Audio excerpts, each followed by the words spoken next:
Right, greetings, everyone, and welcome to this meeting of Carpinteria Birdwatchers for October 2025. Tonight's meeting will be on what I am calling photo-assisted birding, I think. It's a term I made up. It's like bird photography, only different, which I'll talk about. This is, in fact, pretty much the same talk that I gave at Santa Barbara Audubon earlier this month. So if you attended that talk and you're in this meeting, I apologize. A lot of it will seem familiar. I will have a little more time in this meeting since I'm not sharing the presentation with Sophie Cameron. So I've filled in some additional detail in the middle of the meeting that you did not get if you saw the Santa Barbara talk. So it justifies its existence in that way. Anyway, some quick announcements before we get going. This Saturday, we will have our monthly outing. This month, we are going to the 8th Street footbridge over Carpinteria Creek off of 8th Street, unsurprisingly. See carpbirdwatchers.org, our website, for details about that outing. It's 8 a.m. this Saturday. We'd love to see people there. It's free. It'll be fun. Other announcements. The Carpinteria Christmas bird count is coming up. It will be happening December 20th this year, Saturday, December 20th. And in the next week or two, if you are someone who has participated in the past, you'll be getting an email with some early information. And I look forward to organizing that. It is always a lot of fun. And if you haven't participated previously, there's details at, again, carpbirdwatchers.org, and you can get your name to us, and we will include you. We would love to have you. And then the one last announcement, sort of a early announcement, next month's meeting will take place not on Thursday, like this meeting and most of our meetings, but will take place the previous day on Wednesday, November 19th. This was due to a conflict at the library here. So it'll be one day earlier than it would have been, and that is the week before Thanksgiving. So again, look for information about that. Hello, Sylvia. And I think that is it for announcements. Okay, so I'm just going to jump in because I have a chance to share my bird photos and talk about them, and I never miss a chance to share my bird photos and talk about them. Yeah, you're not late. You're fashionably late. You're strolling in, as we're already in progress, which is good. You missed all that boring stuff at the beginning. Okay, I'm going to share my screen, I believe. Let's do it this way. Go here. We will share that.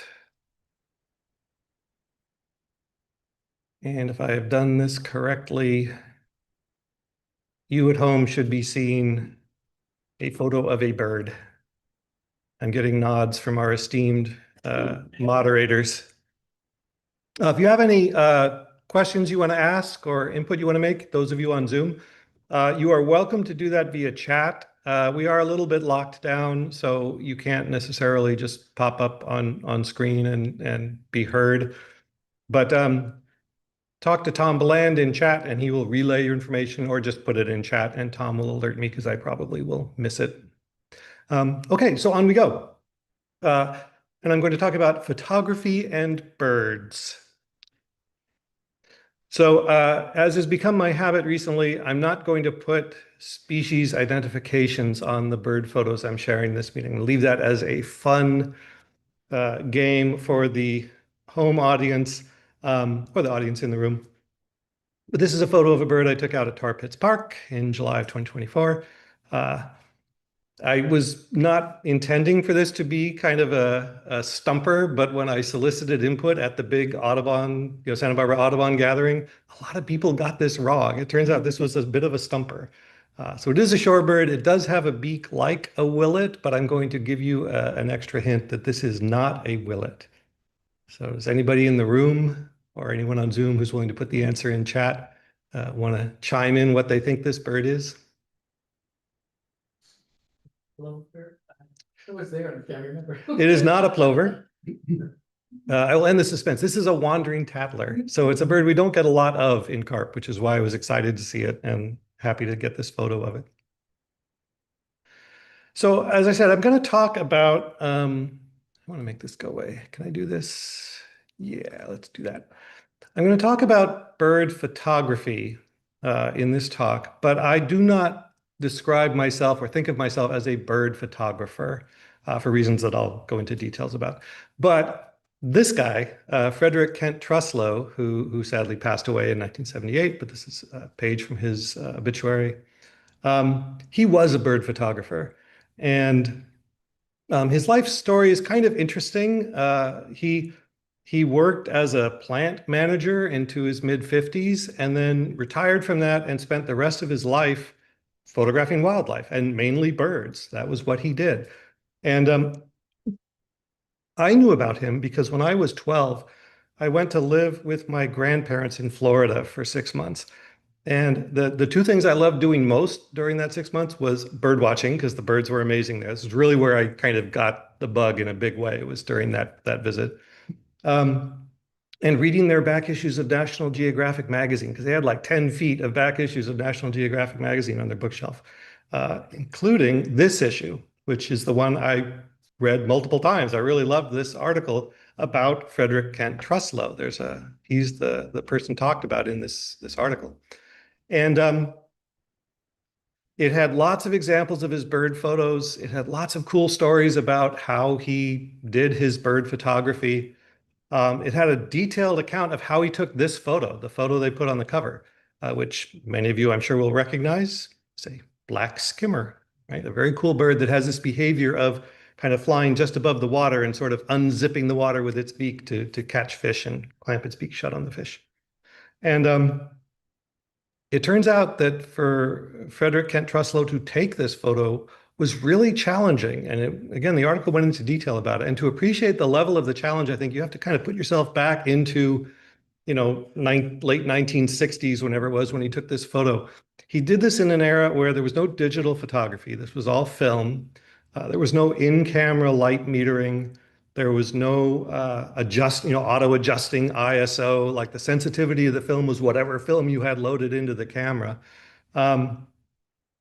There was no image stabilization, right? So if you wanted to have a long telephoto, like I think he used a 400 millimeter lens for this photo, you needed to be on a tripod probably because you were just going to have a really hard time getting a steady handheld shot at that zoom. You had no autofocus. And that was really the key thing that he struggled with for this photo in particular. And he talked about it. So you're manually focusing on this skimmer as it's flying back and forth. And he just couldn't get an in-focus photo. But then the trick he ended up using was there was a leaf floating in the water near where the skimmer was making its back and forth passes. And it's funny to me, it's like 50 years later, I remember reading this account when I was, 12 years old. It was like really compelling. He focused on the leaf and then he just followed the skimmer. And when he saw the leaf in the field of view with the skimmer, he tripped the shutter and he got this photo. So I was very impressed. And so a couple of things I got from that article in particular was that birds were amazing. I wanted to go see as many birds as I could. That was really cool. And also I was never going to be a bird photographer because it was just way too hard. So fast forward a number of decades and I took this photo at the Andre Clark Bird Refuge. And I thought about that article, you can believe it, you can be sure, when I took this photo, I was thinking of Frederick Kent Truslow. Now, the fact that I could take this photo does not mean I was wrong, I think, in my initial thoughts back when I was 12, that I would never be able to do what he did, because I didn't do what he did. I had the benefit of all those things he didn't have, right? I had autofocus, auto-adjusting ISO, image stabilization, and I needed them all to get this photo. So in this talk, I'm going to talk about my own journey to use photography as part of my birding. A lot of people are doing it these days, a lot more than were doing it back when I was 12. And I'll talk about that a little bit. I'm going to make a distinction, again, I've talked about this already, between bird photography on the one hand and what I'm going to call photo-assisted birding on the other hand. So bird photography is sort of what Frederick Kent Truslow did. Your goal is the image. You want an attractive, interesting image of a bird. And it's going to go in a magazine. It's going to go on a wall. You're maybe just going to look at it. But that's the point, is the photo. Photo-assisted birding, which is typically what I do, the interesting thing that I'm focused on is the bird itself. Like I'm birding, I want to document my findings, I want to help me identify the birds I'm seeing, and I'm taking photos for that purpose.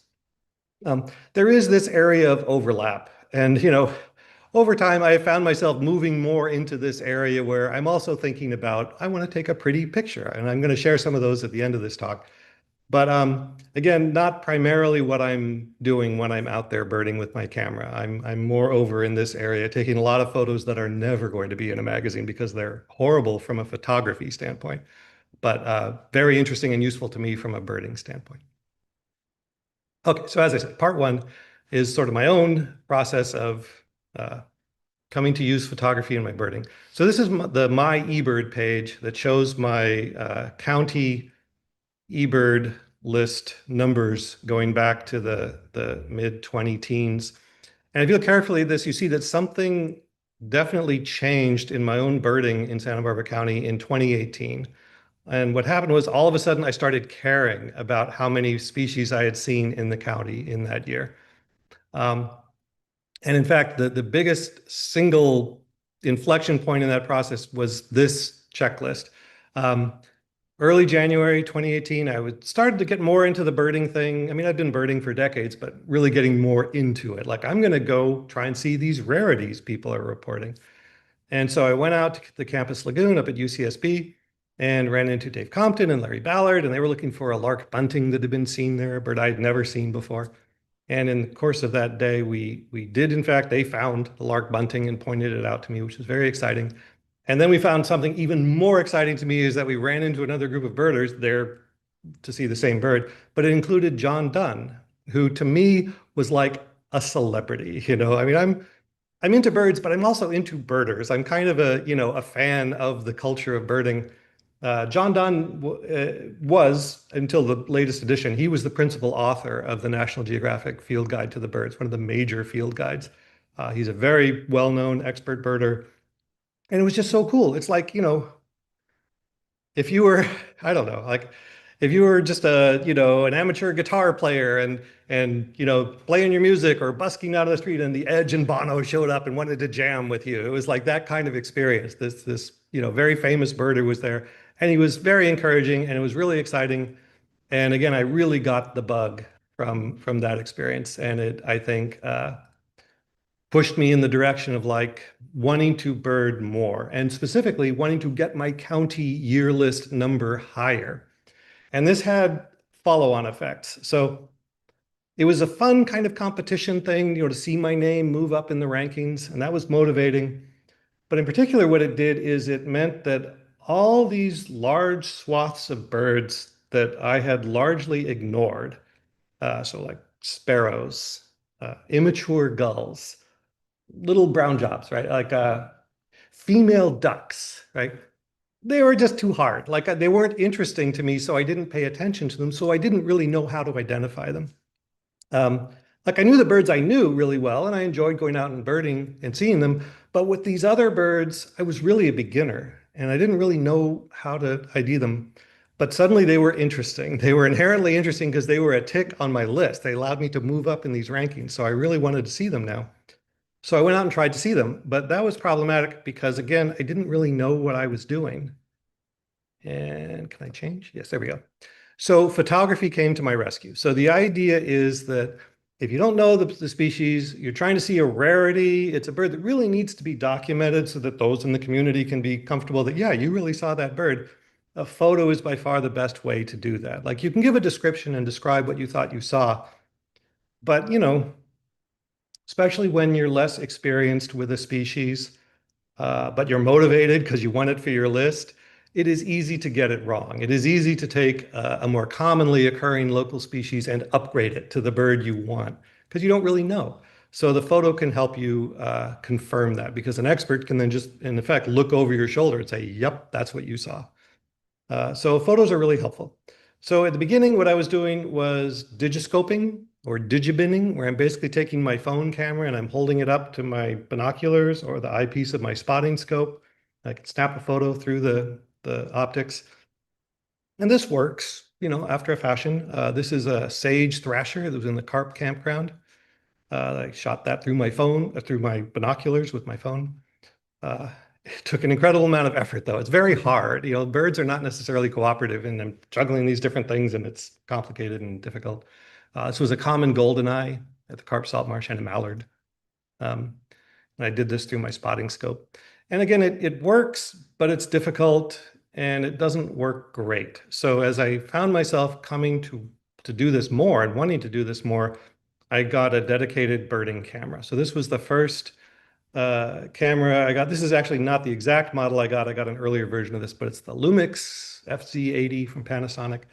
It's a so-called bridge camera. So it's kind of sits in between sort of low-end point and shoot cameras or cell phone cameras and the higher end cameras with separate components and interchangeable lenses. So it sits in the middle, so it's called a bridge camera. It bridges between those two worlds of photography.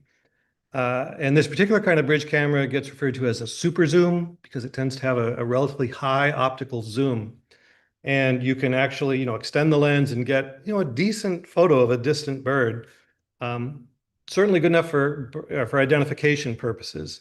And, bird photography equipment tends to be pricey. I think I bought all of my birding cameras used, so you get, a nice cut in the price by doing that. But I think this one probably paid like in the area of $400-ish for it. I'm not going to talk about the prices a bunch. I had in a previous meeting where I talked about gear. I talked in more detail about my different photo choices, photography choices, camera choices is the word I went. Anyway, so I started taking photos with this camera, and they were great. I mean, they weren't great photos. Again, not going on the cover of National Geographic, but they were very useful to me. And I was learning a lot, like learning how to get an identifiable photo. This white-throated swift above Ramiro Canyon, that's a horrible photo, but I was just ecstatic that I got any photo at all. Like photographing a flying swift is not easy for a beginning photographer. And so that took some work. And this long-billed curlew down at the beach kind of gives you an idea, with a bridge camera like that, you can get some decent photos. So that was a lot of fun, and I started really enjoying that and started just taking a ton of bird photos and including them in my checklists. And that brings me to this bird. So I have told this story before, so I'm not going to tell it in detail. But basically, this was one of my early outings after I'd been, really converted to this idea of trying to see as many species in the county as I could. I went out to Deer Park Canyon, which is this really cool location with some desert habitat up in the northeastern corner of Santa Barbara County. And it has a lot of cool sparrows, amongst other birds. And I wanted to see a Bell's sparrow, which is what this is. And they were in their vocal, like I could hear these chips from the bushes, but they were shy. There's not a lot of people in Deer Park Canyon, and the birds were being hard to see, as they sometimes can be. So I did this thing where I took my phone out and I found the Sibley app recording of a singing Bell's sparrow, and I cranked the volume all the way up and I used playback. I played the recording of the singing Bell's sparrow. And this sparrow heard what it thought was a rival Bell's sparrow singing in its territory, and it popped right out into view and came to check me out. And I got this photo. And I thought, that is the most awesome thing ever. It felt like a magic trick, like, wow, I'm a real birder, right? I'm really able to do this. This stuff works. And as I was feeling that smug satisfaction, this blur went past my shoulder, and this bird smashed into the bush right where the sparrow had been a second before. This was a sharp-shinned hawk, which was also very interested in the sparrows in that location, but for reasons other than my own. The sharp-shinned hawk did not catch the Bell's sparrow. It flew away without a Bell's sparrow. But for me, it was a real eye-opening experience that, this use of playback to manipulate the bird's behavior felt in retrospect like a little bit of a dirty trick that I had played on that sparrow, that, it had evolved this willingness to put its life at risk to defend its breeding territory. And it did, in fact, do that. Like it was close, it was a close call.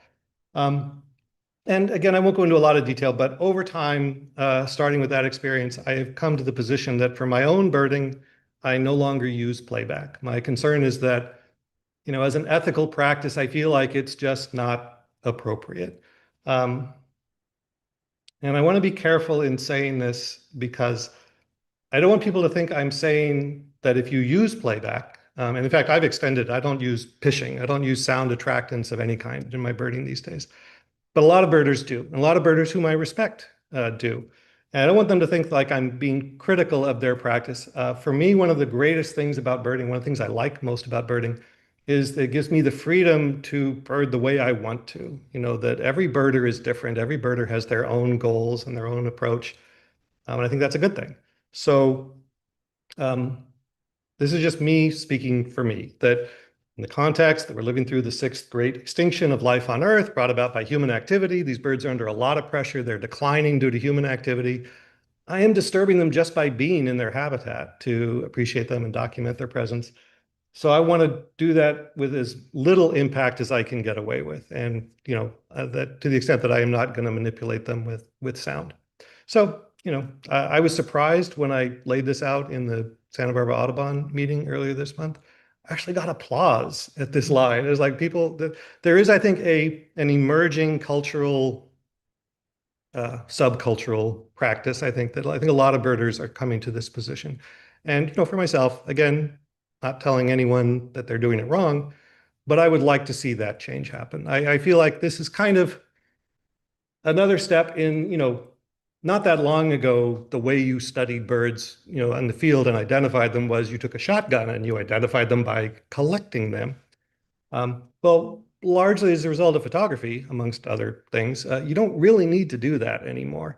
And similarly, I think that hassling the birds, disrupting their behavior with sound, to my mind, is something we should not be doing. Although, another side effect of the increase in birding photography is a lot of birders want to use sound attractants to get better photos. Because you get the higher quality photos if what you're looking for is photography. You want the bird as close as possible, so you get those nice dramatic images, and playback features in that sometimes. So it cuts both ways. Anyway, I said I wasn't going to talk about it, but I talked about it. So the next camera I got was this camera, and I was out in the field birding, chasing some rarity, and Adrian O'Loughlin, a local birder, was there. And he had this camera. This is the Sony RX10 Mark IV. And I was complaining about my FZ80, my bridge camera that I was using had some features that I was not happy with. And he's like, oh yeah, I recently upgraded to this camera and I really like it. And I listened to what he had to say and I went and did some research and I thought, yeah, I want that. So I went ahead and upgraded to this camera. And I really love this camera. This was a great camera for birding. Relatively light. Again, still a bridge camera. It's like all in one. It doesn't have a detachable lens, but the lens it has is a really nice lens. Its autofocus is very impressive. Just a great camera. I missed this camera. Anyway, it was a good camera. And I started to take more photos. I continued to take photos. And again, I think the fact that I had used the less expensive bridge camera meant that when I upgraded to this high end for a bridge camera, I was able to appreciate the things it was doing that were better than what the old camera had been doing. So these are some photos I took with the RX10. This is a short-eared owl out at More Mesa. In extremely low light conditions, you can see how grainy the image is. That's because the ISO was really high on this. It's needed to really crank up the sensitivity on the sensor to get this image at all. And then this was a McGillivray's warbler at Tech Park up in Goleta. But as one does, eventually I became dissatisfied with that camera. In eBird, when you see a really neat photo that someone else has shared, you can click through to the Macaulay Library page and it will explain, there's metadata there usually, and you can see what equipment they used to take that photo. And some of the nicest photos I was seeing that other people had taken, they were using a setup like this. So eventually I went ahead and I upgraded to a real camera. So this is a mirrorless camera body, the Canon R7. It's a cropped sensor camera, and I'm not going to go into all the details about it, but very capable, certainly compared to what I had been using, but kind of towards the lower end of the mirrorless camera line that Canon sells. And then paired it with this 100 to 500 millimeter zoom lens, which is a very nice lens and does really great stuff. And I started taking photos like this. And you can kind of see that I'm kind of getting more into the like I'm still documenting my birds I'm seeing and I'm using them for ID, but if occasionally if a, pretty shot presents itself, I was really happy to have that equipment that let me capture some really nice looking photos, or relatively nice compared to what I had been doing before. So here we have a California quail and the willet down at the beach. And then just this past January, I upgraded one more time. I kept the same Canon lens, but I upgraded the body to an R5, which is a full frame sensor. It has a couple of things that I really appreciate. That again, I won't go into detail about, but it's basically it's got better low light performance, and especially its autofocus performs better, I think, as a result of its faster sensor readout. So the R7, my previous body, has a relatively slow sensor readout, which means you get rolling shutter effects. Like even with a fast shutter speed, if there's a flying bird going by, the wings will be kind of weirdly warped because of how the data is being read off the sensor. The R5 largely fixes that. And with the R7, I think again, because of that slow sensor readout, its autofocus was not great. Like you're taking a burst of 20 or 30 photos a second, like 25-ish% of them would maybe be nice and sharply focused, but the others would be just a little bit soft, and that was aggravating. With the Canon, with the R5 rather, I find it's more like 80 to 90% of those photos are sharply focused, and I really like that.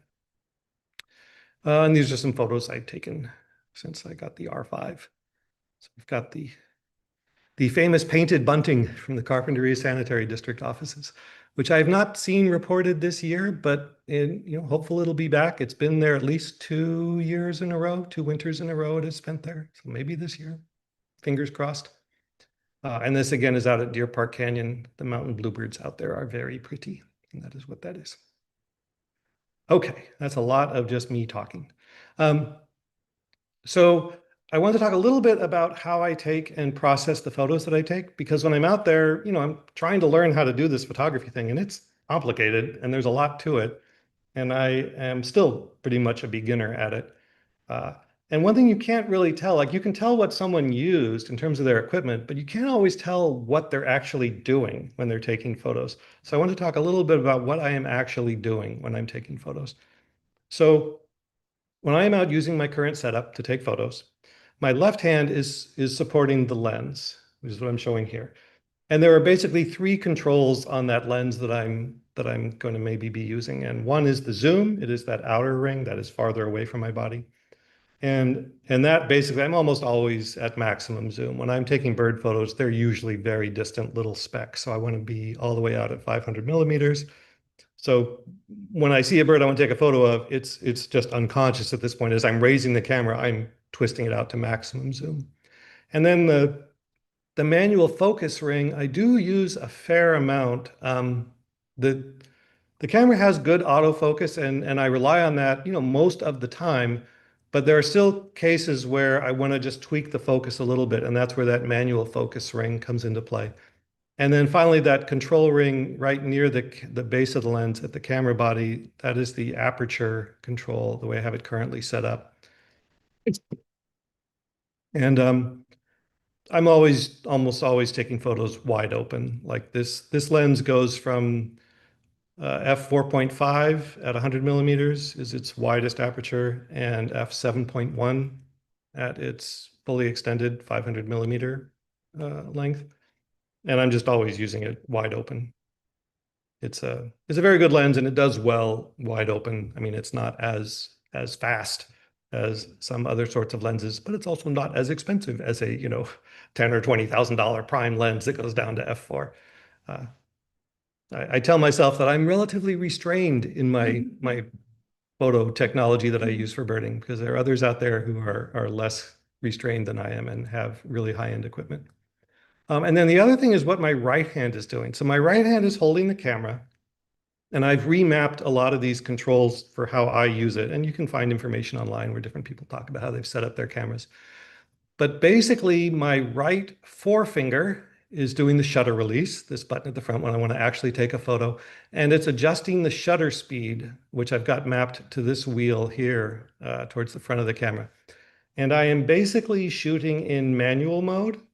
with auto ISO, which I find is very popular with a lot of wildlife photographers. So I'm controlling everything, but the camera will assign an ISO setting that is like the equivalent of film sensitivity. How sensitive is the sensor to light? It will adjust that ISO as it needs to get a well exposed shot. So, a bird in flight, with rapidly beating wings, I might want to have a relatively fast shutter speed. So I'll use my right forefinger to dial that up to like 1/2000th of a second or 1/3200th of a second, like very fast shutter speeds. And when I do that, the camera looks at the light coming through and says, okay, well, we need to bump the ISO up to, 10,000 ISO or even higher, depending on how much light there is.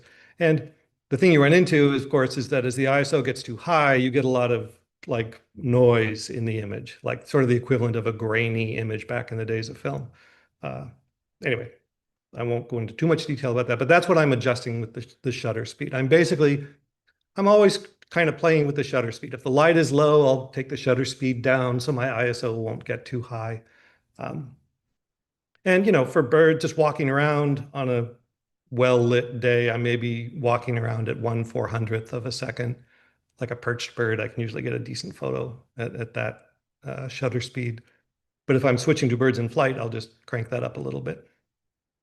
And then my right thumb is doing all of this stuff on the back of the camera. And I'm doing something called back button focus, which a lot of photographers end up using. With a point and shoot camera, you're basically doing both you're activating the autofocus and you're taking the photo whenever you press the shutter down. It will just, if you half push the shutter down, it'll turn on the autofocus, and you push it all the way down, it'll take the photo. And the problem this creates for bird photography is a lot of times you don't want to adjust the focus. Like you get the focus the way you want it, and then you want to be able to take photos without the focus changing. And the way you do that is you use back button focus. You split the focusing activation into a separate button, separate from the actual shutter release. And in fact, in my case, I'm using 3 different buttons for 3 different kinds of back button focus that I use in different situations. So and again, with a little bit of practice, I'm not looking at the camera while I'm doing this. I've got the camera to my eye, I'm looking through the viewfinder, and my fingers just kind of know where to go, and I don't really think about it. So this left button I use for the full frame eye detect autofocus, and this is a really cool feature that mirrorless cameras have. It's one of the main selling points for mirrorless cameras with wildlife photographers, is that because the camera's imaging software is seeing the image all the time, which is not true with an SLR where there's a mirror that pops out of won't worry about it. I don't use that, it doesn't matter. Because the camera's software is seeing the image all the time, it can do cool things like it can look for a bird in the frame, and it can look for the eye of the bird in the frame. And if you use that left focus button that I've got mapped to this functionality, it will try to find the eye of a bird in the frame, and it will focus specifically on the eye of the bird. And it works great if the bird is pretty big or pretty close. Doesn't work so great if the bird is a little speck off in the distance, which is what I'm doing a lot of the time. But it's there, and when it works, it's great. And then this middle button on the back of the camera, I use for just the smallest possible focus point right in the center of the screen. And that's the one I'm probably using more than any other to focus on a bird. And where this really shines is when you've got a little bird in a bush, and there are leaves and sticks and the bird, and they're all kind of a big confusing mess at different distances from the camera. And the eye detect software just gives up. It's like, yeah, it finds a leaf or a stick and says, oh, that looks like a bird, I'm going to focus on that.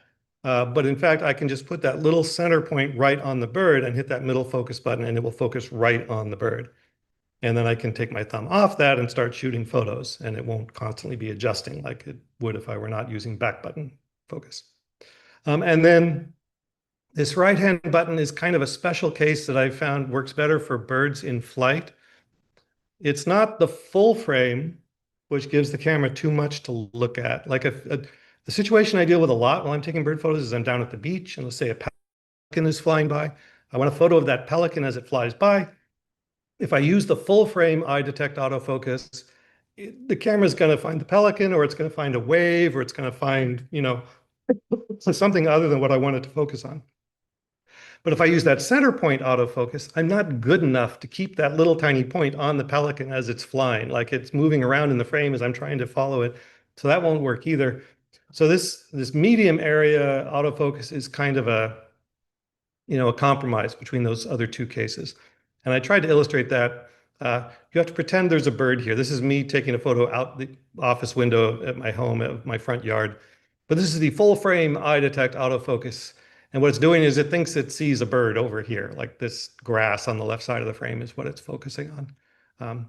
If there were a bird there, just take my word for it, it would probably find the bird if there was a big enough bird in the frame. This is that center point autofocus. I can just stick it on a spot like this particular bush, this lavender. I can say, okay, focus on that bush, and it will focus right there. And this is that kind of medium area bird in flight autofocus mode that I use, where it says, okay, I'm only going to look in here, but I'm going to look in here for something that looks like a bird or something that looks like, some contrasty thing that I'm going to focus on. And it works pretty well for birds in flight. I find that it's pretty effective.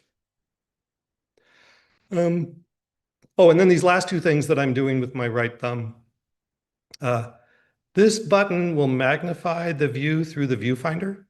So it will give me, instead of just the regular view, it'll go up to like, I think 6 times magnification, and then again 12 times, something like that. I forget what it is exactly. But what I find this really useful for is for manual focus, which is what it's really intended for. Like I can zoom in on the bird and I can adjust that focus ring with my left hand and get the focus just right if I'm having a hard time getting a good sharp focus. For a very distant bird in flight, I find this really works well. Like if the camera's autofocus can't detect the bird, this is where I wish I still had my Sony RX10, because if there was even a speck in the frame, it would focus on that bird.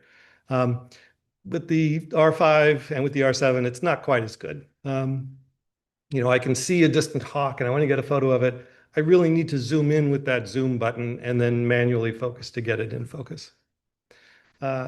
But the other thing I use it for is what I'm calling spotting scope mode. And now don't tell my spotting scope because I feel bad, but I almost never take my spotting scope with me anymore because I have the camera with me all the time and it can do most of what my spotting scope can do. If there's a very distant bird that I want to get more magnification than my binoculars can give me, I can use that button on the back of the camera and zoom in on it and get a pretty good look at it.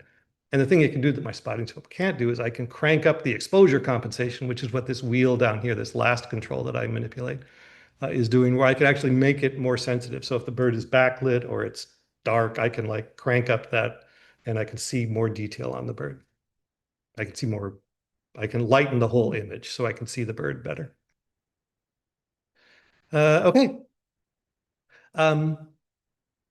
This is my workflow currently. So I take all these photos, I go out and I've got, burst mode running all the time. I'm taking 20 photos a second or 30 photos a second. So I come back from going birding and I've got like 2,000 or 3,000, not 3,000, but I got 1,000 or 2,000 photos on my camera. And that's way more than I want to deal with. So this is my process I use for processing those photos when I'm back home. I use an app called Fast Raw Viewer. I basically take the memory card out of the camera, plug it into a card reader that's attached to my computer, and I do my culling step. I do my step where I decide which of these photos do I actually want to try and use or save or manipulate. And this Fast Raw Viewer software is designed specifically for that step. And it's like shareware. I think it costs like 20 bucks or something. But it lets me go through the images really quickly. And I can just decide, skip, skip, skip, skip, skip. Oh, I like this one. I'll give it a star. Or there's a way to like indicate ones you want to save, and I'll keep going. And at the end of this process, I'll delete all the unstarred ones, and I'm down to just the ones I actually want to process. And I'll go, oh my God, that's still too many, and I'll do another pass. Or eventually, I'll get down to just the 10 or 20 images that I actually want to keep. This is a piece of software that copies it from the card over to my computer. I don't know, just does it all as one big batch. It just takes a second. I run all the photos through some software called Topaz Photo AI. This is just what I've been doing for the last few years. There's probably better options available now. But what I'm using that for is just to clean up noise. I've got it set on a very minimal setting. At high ISO, like uniform areas in the photo, like sky or sand or whatever, we'll get visible grain at high ISO. You'll see noise in the image. And the Topaz software is good at just cleaning that up. It just makes it so it doesn't look bad. And then finally, I drag it into Adobe Lightroom, and that's where I do the bulk of the actual image manipulation that I do.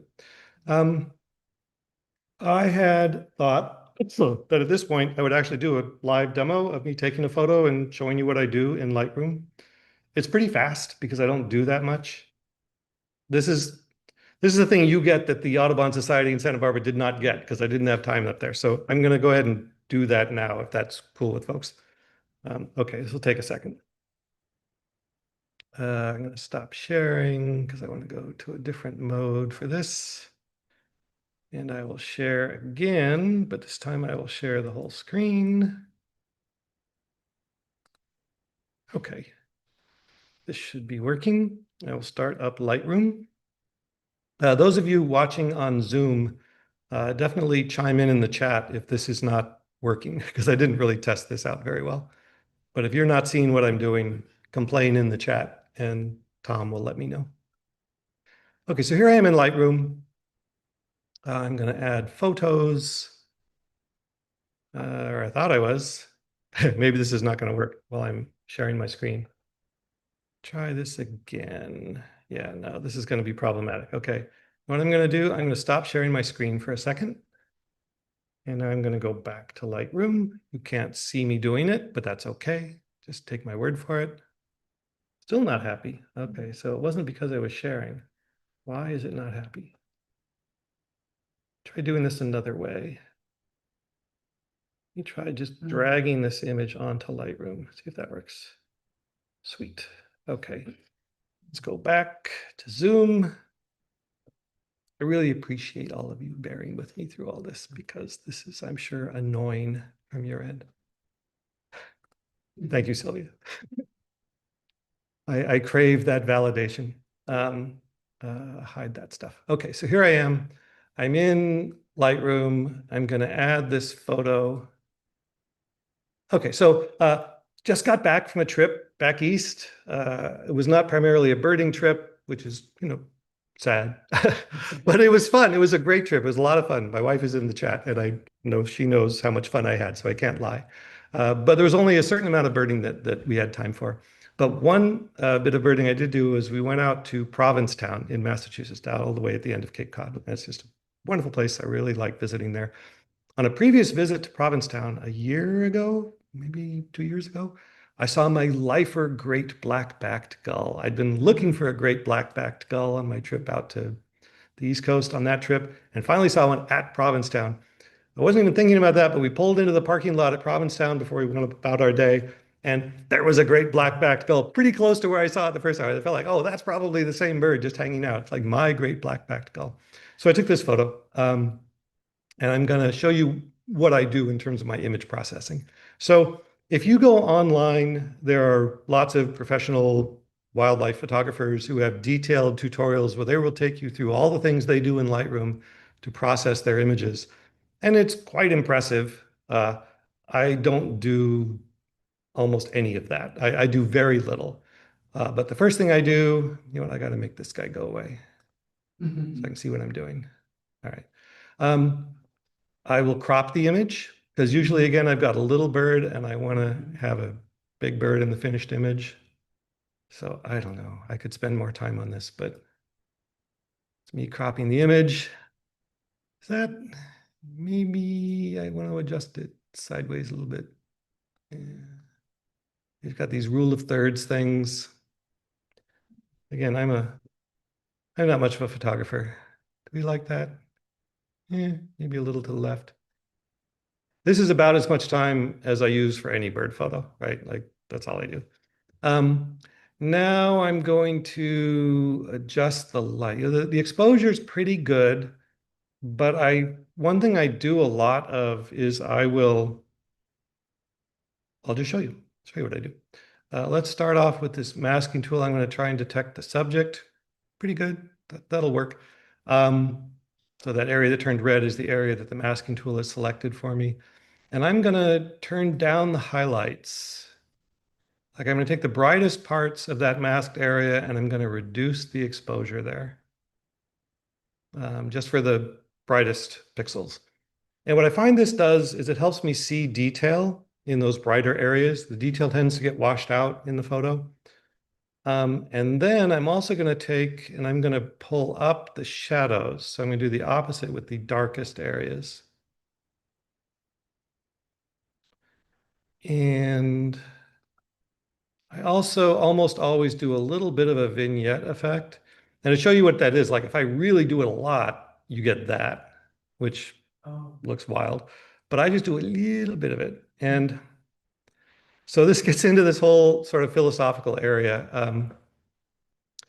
If you look at eBird's guidelines, like they tell you, look, this is a scientific database of bird photos we are collecting here. We don't want you to manipulate the images a lot. So be restrained, but they leave it up to the individual user what that means.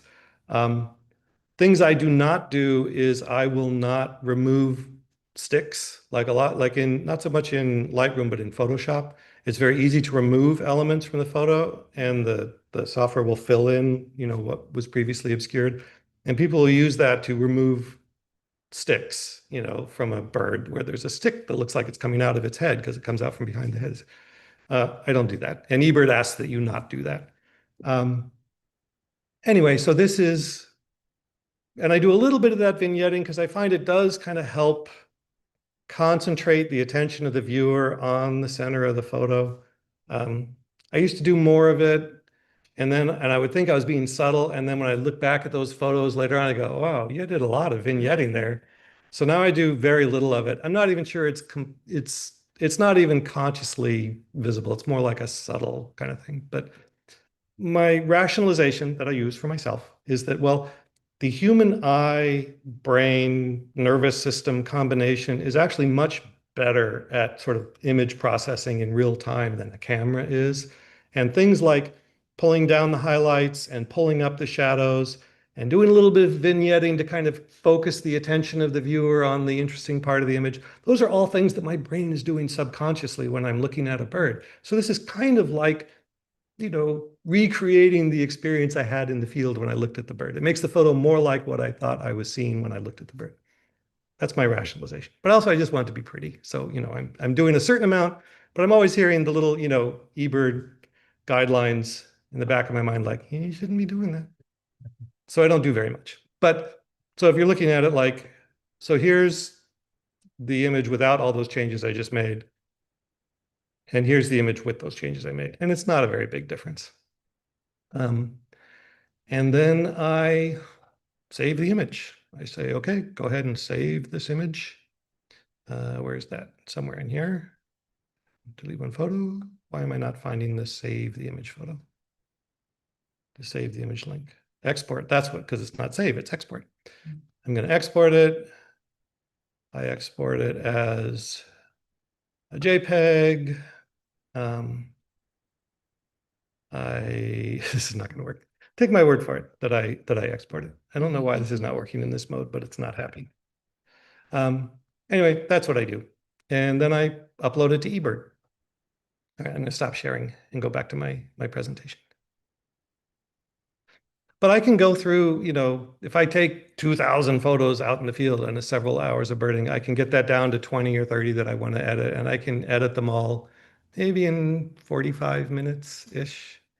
And I don't really spend more time than that because you know, I want to go birding with that time. I don't want to sit there and play with my images after the fact so much. Okay.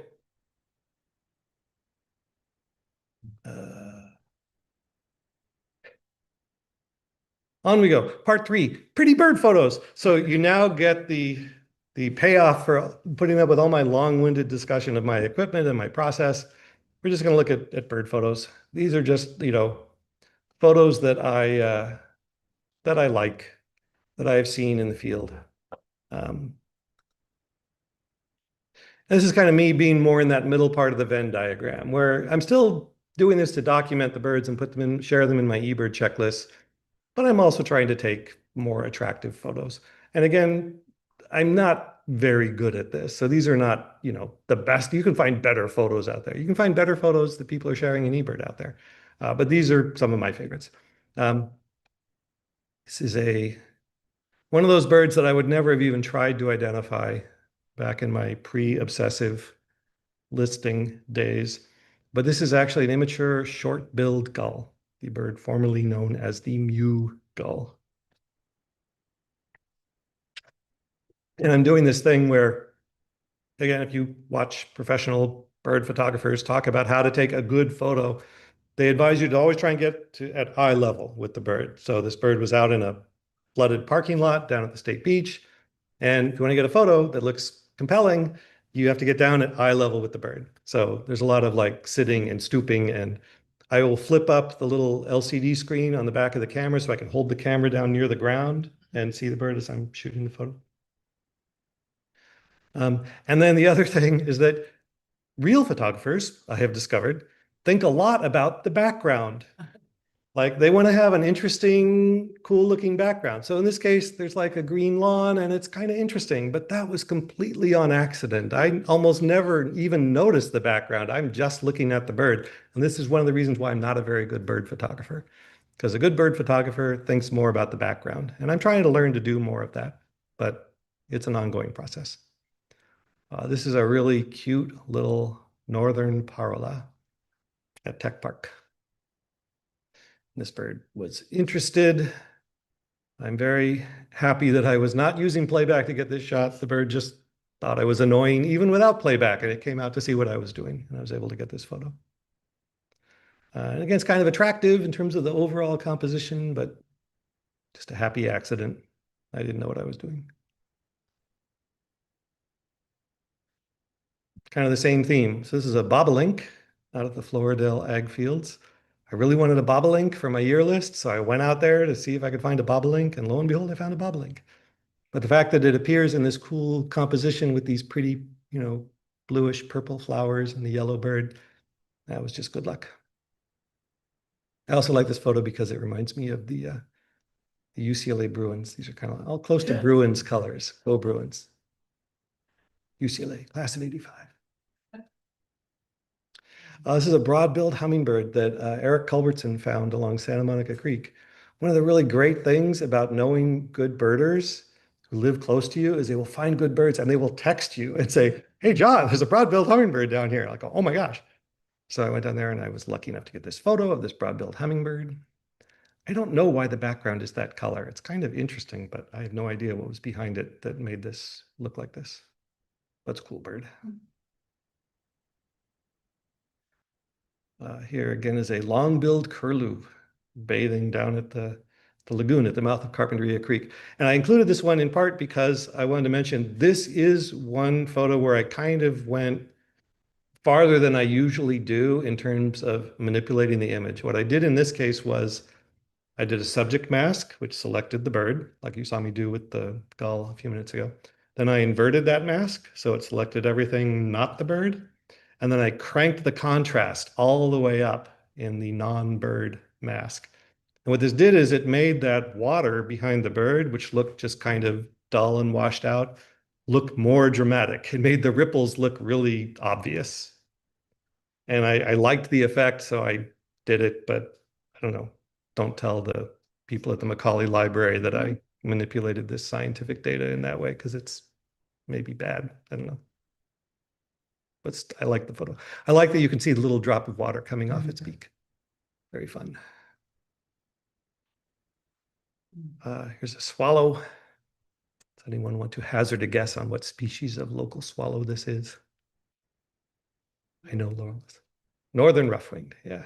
And I liked the sort of, again, the kind of cool, I thought the background was cool and I thought the contrast was cool, if you take 1,000 photos in an outing, some of them are going to have interesting setups, even if you're not thinking that way. And I like the sort of, the rusty fence post with this very soft, fluffy looking bird. I thought that was a neat effect. Similarly, kind of here with the barbed wire and this Vesper sparrow. Cuyama Valley is great for sparrows. You want to see, if you really want to geek out on sparrows, go out to the Cuyama Valley. All right, here's a fun one. So you're looking at this and you're going to think you know what this species is, but you have to pay attention to the caption.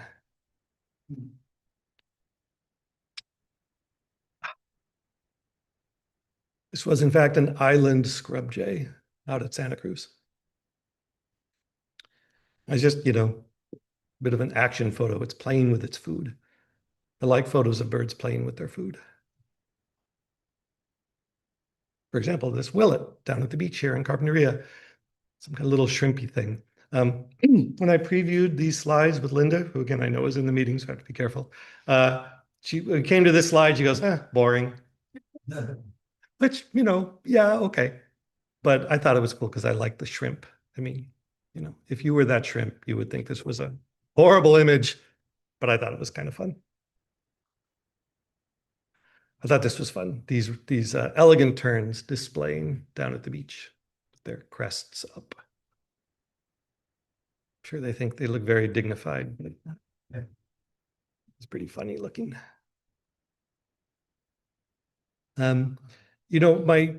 My bird photos tend to be composed the same way. Like they're birds in profile. It looks like the illustration from the field guide, because that's kind of what eBird guidelines suggest, your goal should be. They want to document the bird. So that's what most of my photos are. But I did like this one where this horned grebe in breeding plumage is looking right at the camera. I thought that was kind of a cool look. So not maybe the best field guide illustration, but it is a neat view of that bird. Same thing in terms of, this is at La Brea Lane. Some of us in this meeting know where that is. No, this is the amazing backyard feeder setup of our co-hosts, Tom and Laurel. But I really liked kind of really cropping in very tight on this bird because I just thought it was really cool. Seeing all the details of this male and his hummingbird. But again, sort of standard eBird guidelines is give the bird a little more space. Don't crop in so tight. Composition, it turns out, is actually complicated. And again, I'm not good at it. I will go out with other birders. The person who I experienced this with the most was in the meeting earlier, and she may still be there, is Sue Cook. I've been out birding, we're chasing the same rarity, so we happen to be hanging out together, taking photos of the same bird in the same light at the same distance. And Sue's equipment is better than mine, but it's not that much. I mean, it's better. It's a lot better, but it shouldn't matter for the purposes of the photos we're taking in that situation. And I will get back home and I will look at my photos that I've uploaded to eBird and I'll be feeling pretty good about it. Yeah, I got some good photos. And then I'll look at Sue's photos and be like, oh my God, her photos are so much better than my photos. They're just, and I don't even know how she's doing it. I want to learn how she's doing it. So one day I will learn. But in the meantime, I just admire her photos. And one of the things that's different is like, again, her composition is just really good and interesting. And I don't know exactly why, or I would tell you.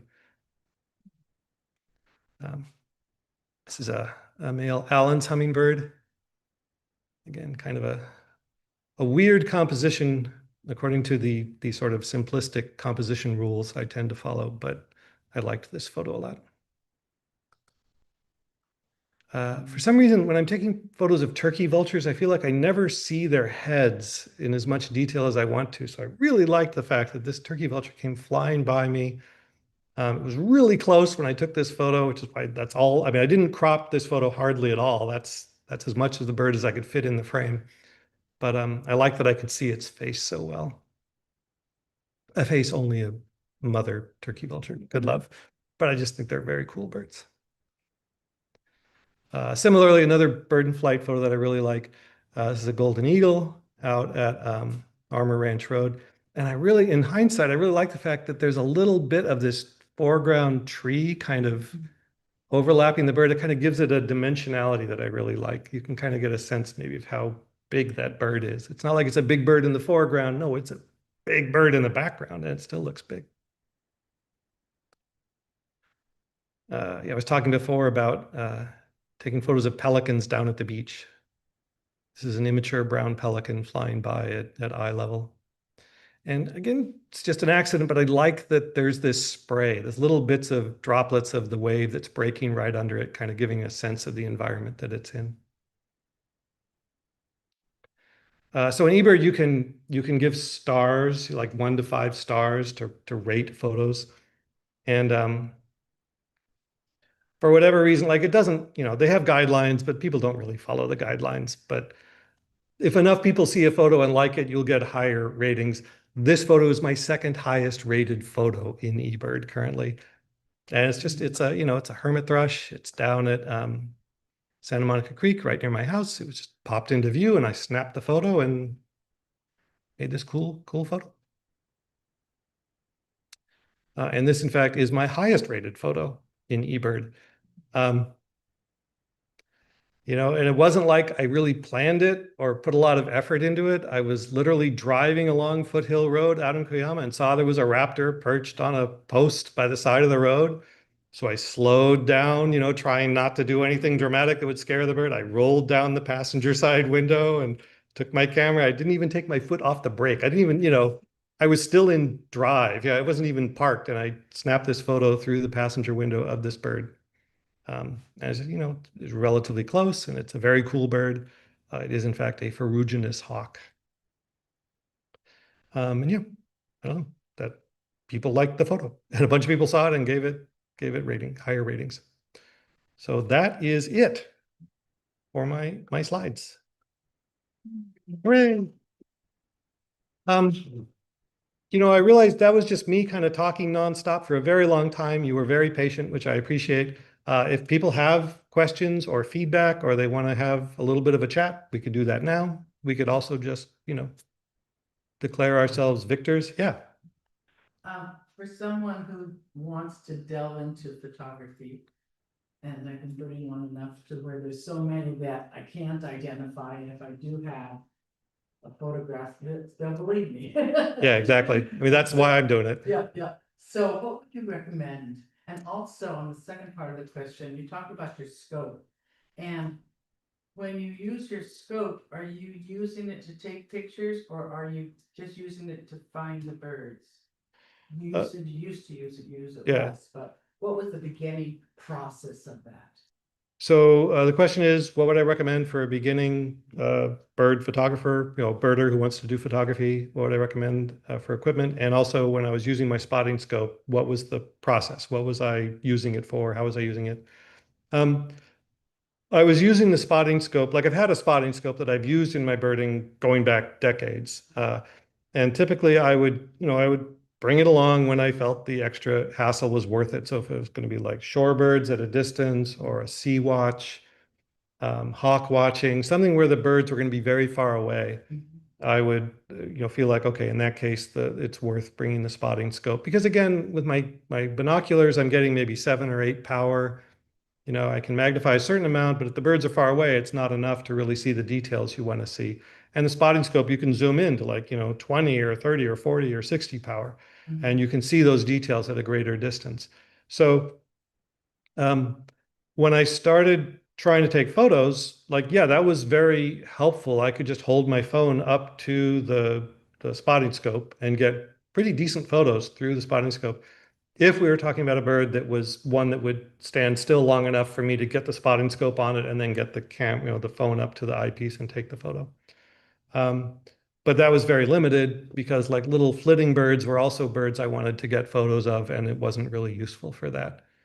There are a lot of options now. Like, again, I started wanting to do this in like 2018-ish. So like to take photos with my birding. So it's like 7 years ago, or more at this point. And there are better choices out there now. Like I used an FZ80 from Panasonic, a Lumix FZ80 as my first real dedicated birding camera. There could very easily be better choices out there now. I mean, I mentioned that one just because that's what I used at the time. Laurel, I know, was sharing at the beginning of this meeting, like she's got an attachment that goes on her phone that has a magnetic kind of coupling effect where it will be good for digiscoping, like taking photos through the spotting scope. And that would make life easier because I found one of the really frustrating things about trying to digiscope is that you have to position the camera, or you have to position the phone just right. And if you're off by a little bit, the image gets all messed up. So there, could well be adapters or other sorts of technology that make it more effective. I've seen other people have like little clip-on lenses that can, or again, lenses that can attach to the phone to make the phone into, in effect, a low-end, birding camera. And that might be worth checking out. Like I know that, phone cameras have continued to get better. Like they're, getting ridiculously better compared to the phones of 7 years ago in terms of, and their photography, features are something they compete on and they try and improve on. So it could well be that there's a good low-end, beginner option. I say low-end. There's a good beginner-friendly option for bird photography that involves like getting a lens for your phone or getting an adapter to do digiscoping or digibinning, shooting photos through your binoculars with your phone. Um, I don't really know much about those options, so I can't really recommend things. But I'm sure if you go out and ask around or just go do research online, you can find people who will give you advice. Yeah. Anyone else with questions, input? I see nothing in the chat. Do you share your photos through Zoom? Through Flickr, or put your best photos on a Flickr site? Because like eBird can be really cumbersome to find your photos. Because you have to filter through each bird. As where if you put your best on a Flickr site, we could see your best. So the question is, for those of you, on Zoom who can't necessarily hear people in the room, the question is, do I use Flickr or other services like that to share my favorite photos? I have a few times in the past, but for the most part, I don't. For the most part, I'm just dumping all my photos into eBird. The thing I have done a fair amount of is while I'm out birding in the field, I will sometimes see sort of a pretty landscape photo, or I'll take a picture with a lot of times with my phone camera or with my birding camera, but it's, not a picture of a bird. It's a picture of the landscape or a pretty sunrise or whatever. And I have shared some of those on social media. I'm active on Tumblr. I'm one of the old school Tumblr users, which at this point is like old school. But I also like eBird now has this feature where you can upload photos that are not of birds. They are, encouraging you to upload like habitat photos or just sort of photos of the experience. So I find myself starting to use that more for those kinds of photos. But for the most part, I just dump everything. Almost all the photos I'm taking are of birds, and I'm dumping them into eBird. And I find that I can find them pretty well if I can remember where it was I took it, or I can remember the species. I can drill down and find the photo pretty easily. And those of you who have been in Carpinteria Birdwatchers meetings have been subjected to many of my bird photos. Because lately, when I'm putting together one of these talks, I'm just almost always just drawing from my own bird photos because it's easier than trying to find, public domain photos that other people have made available. But yeah, there's lots of ways to do it. My way is sort of the way I've stumbled into, but it's not even necessarily the best way, even for me and what I want to do, and everybody's different. Anything else? Yeah, Fred. The question regarding how you catalog your pictures, or what data you capture with it. Yeah, so the question is, how do I catalog the pictures? And again, I am largely relying on eBird to catalog the photos for me. And when you upload an image to eBird, it stores the full resolution photo, even though it doesn't display it that way when you're looking at eBird photos on the web, because there's no reason to show like a 10 megabyte photo on the web. eBird will keep the full resolution photo in the Macaulay library, the archive where they're storing your photos. And if you go to download it, it will give you the full resolution photo that you originally uploaded. So I use that. I do store local copies of all the photos that I've manipulated. So I do have them separately locally. And for those, I tend to store them. I basically have a folder on my computer, which is, bird photos or whatever, I forget what I call it. But then within there, I will make a new folder for every outing. So I'll have, and I name those folders by the date. So year, month, day, and then a brief description of where it was. So I'll have like 2025-10-09 Lake Jocelyn, and so that outing, I will dump all the photos for that session there. And I find that, and that's where I export the JPEGs that come out of Lightroom at the end of my manipulation. So those are smaller, files. And that's what I actually upload to eBird. But the original ones, I do archive those and I have them still. I'm kind of sloppy about it. Like I can go back and find them if I need to, but I don't typically. What's that? The bird.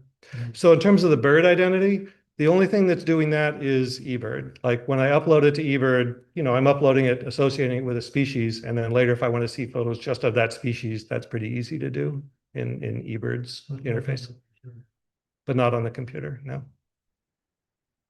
Yeah, that's why I'm kind of using eBird for that purpose, which is sort of the thing that eBird does. Like that's sort of the whole philosophy of eBird is they're trying to make these tools available in a way that is useful enough for birders that they will use it for their own purposes, like it's beneficial to the birders. But then what eBird gets is they get all this data. If they can make it useful enough that people actually will use it, they get, 10 million photos of birds that they can then do cool sciencey things with. Okay, well, I'm going to go ahead then and declare the meeting over. Those of us in the room have cookies, thanks to Tom and Laurel. Those of you at home need to get your own cookies. But thank you very much for coming. I hope to see some of you on Saturday at Carpinteria Creek at 8 a.m. at the 8th Street Bridge. And if not, hope to see you later on somewhere else. Thanks.